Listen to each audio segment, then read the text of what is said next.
আমার পছন্দের চিকেন কষা রেসিপিটি আমি তোমাদের সাথে শেয়ার করছি, যদিও রেসিপিটি তোমাদের সকলেরই চেনা।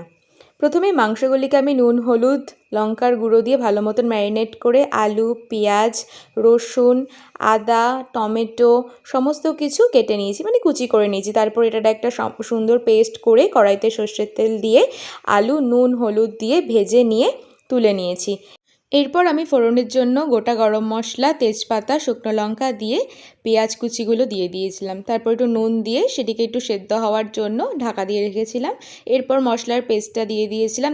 এরপর আমি একে একে জিরে গুঁড়ো, ধনে গুঁড়ো, টমেটো কুচি, মিট মশলা, হলুদ গুঁড়ো আর লঙ্কার গুঁড়ো দিয়ে এটিকে ভালো মতন কষিয়ে নিলাম যতক্ষণ না তেল বেরোচ্ছে।